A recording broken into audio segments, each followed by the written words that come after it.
E aí, pessoal, uma geração toda em xeque. As novas indicações e a interferência de Mancini sobre a movimentação do grupo. O que nós podemos falar sobre as categorias de base do Grêmio e onde elas vão parar.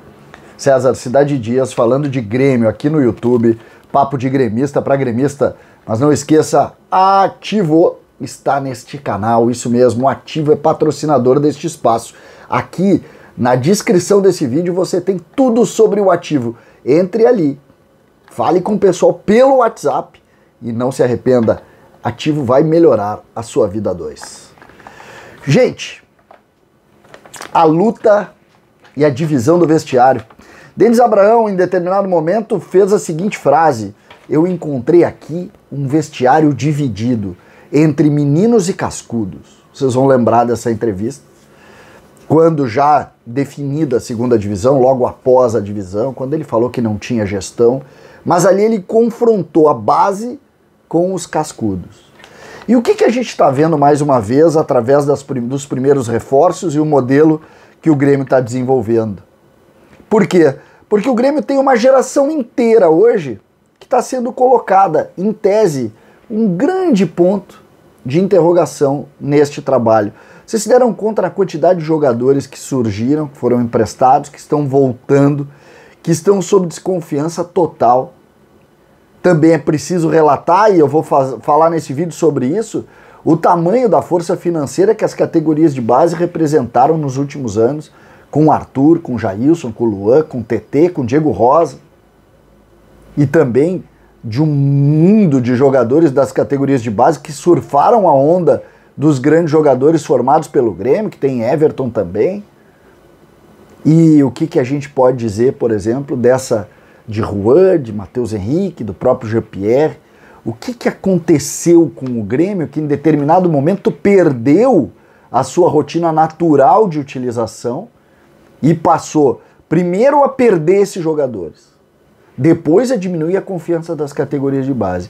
E culmina agora com jogadores contratados, jogadores de grupo, médios, mas que estão na frente da utilização desses jovens.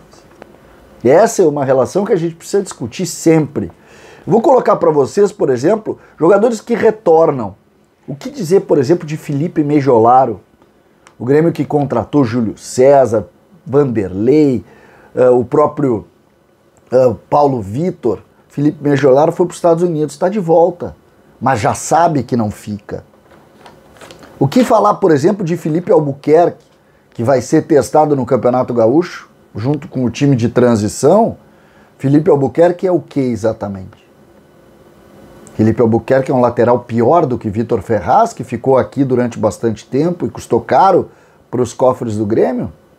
A gente precisa ponderar e entender qual vai ser a utilização efetiva dele, porque a interrogação está formada no Mejolaro, foi definitiva no Felipe, ainda talvez uma nova chance. E o Guilherme Guedes, que jogou e não convenceu, acabou o Guilherme Guedes? É preciso ponderar isso também. Os zagueiros, o Grêmio está trazendo zagueiros. O Tonhão, que é da base, segue no grupo porque o Rua foi vendido. E os meninos Manu e Heitor vão ter espaço ou não vão? O ponto de interrogação, em razão da queda para a segunda divisão, foi mais do que criado. Os volantes, o Grêmio tem dois cascudos que são os titulares. O Thiago Santos e também o Lucas Silva. Mas aqui nós temos jogadores que em tese vão ser utilizados. Fernando Henrique, Bobsi e Sarará. Bobsi, o Grêmio tem que pensar inclusive já na renovação ou não dele. Lembrando que Darlan vai ser incluído numa negociação para a equipe do Juventude. Nas meias ou na meia, olha que curioso. O Grêmio tem o retorno de Patrick, que estava no Brasil de Pelotas e mal jogou. Tem o retorno do Rildo, que estava no Brasil de Pelotas e foi bem. Tem o Pedro Lucas, que é tido em alta conta e que não foi chamuscado pela segunda divisão, porque não passou por ele essa questão. E tem Jean-Pierre, esse dentro daqueles jogadores da base que fracassaram. Essa realidade aqui. O que o Grêmio vai fazer? O Grêmio tem como titular hoje o Campas, que para muitos nem meia é. O Grêmio está procurando outros. Seria a hora de tentar colocar Pedro Lucas? Ou a análise de Denis Abraão sobre a categoria de base não se pode colocar tão cedo porque se tem o medo de queimar, e de fato o Grêmio queimou uma geração. Como fazer sobre isso aqui? Pedro Lucas é o primeiro ponto, talvez o mais importante da nossa avaliação. A gente vai para os atacantes. O Isaac, por exemplo, tem contrato com o Grêmio. Ele foi emprestado para o Vasco da Gama, tem contrato até 23. O que vocês acham do Isaac? O Isaac é pior do que alguns jogadores que passaram por aqui? Essas são avaliações importantes que a gente tem que ter. Está de volta Gui Azevedo. Gui Azevedo, que foi emprestado para o Curitiba, jogou pouco lá, é verdade. Joga pelo lado direito, com o pé esquerdo, na posição que hoje é do Douglas Costa, que a gente não sabe se vai permanecer. O Grêmio vai apostar em Gui Azevedo? É claro que a dúvida que eu tenho, que nós, torcedores, temos, também está batendo internamente no Grêmio. Será que Gui Azevedo é suficiente para enfrentamento da Série B? Ou é melhor contratar um jogador do Náutico, um jogador do Curitiba, para tentar fazer essa composição? E eu falo em Náutico e Curitiba por serem jogadores de grupo para efeito do tamanho do investimento do Grêmio. Outro que é da base, que ainda não foi chamuscado por esses problemas, é Elias. Elias, que jogou 2 partidas, aí se vazou uma informação. O Elias sentiu a pressão. Se ele sentiu a pressão, o que sobra para o Churin, que não conseguiu fardar? Então Elias é um dos que vai ser motivo de aposta. E aí a gente tem Pedro Lucas e Elias, os principais. Os outros, muitas dúvidas, até mesmo os volantes. Muitas dúvidas. E vocês notam que as apostas, elas estão em quem não jogou. Quem não jogou. Quem jogou de alguma maneira recebeu o carimbo. O triste carimbo da Série B. E a culpa do vestiário colocado lá por Denis Abraão, convenhamos, ela está longe de ser dos meninos. Longe de ser. E essa relação das novas indicações de Wagner Mancini, contratando Nicolas, contratando jogadores que alguns podem ajudar e nós vamos torcer muito que ajudem, mas que não são tão diferentes assim, indicam sim um caminho. O Grêmio vai fazer um time médio de jogadores mais experientes para enfrentamento da Série B. E esses meninos talvez tenham uma temporada de espera. Pelo menos é o que indicam as primeiras movimentações. Nós vamos ter a Taça São Paulo, que o Grêmio está fazendo amistosos agora, com muitos talentos. E hoje eu já vou agir muito diferente de como eu agi nos últimos tempos aqui nesse espaço. Eu vou ter muito cuidado, porque esse modelo aqui de utilização de jovens que o Grêmio adotou, principalmente colocando suspeita sobre o talento dos jogadores, não gera nada para o Grêmio.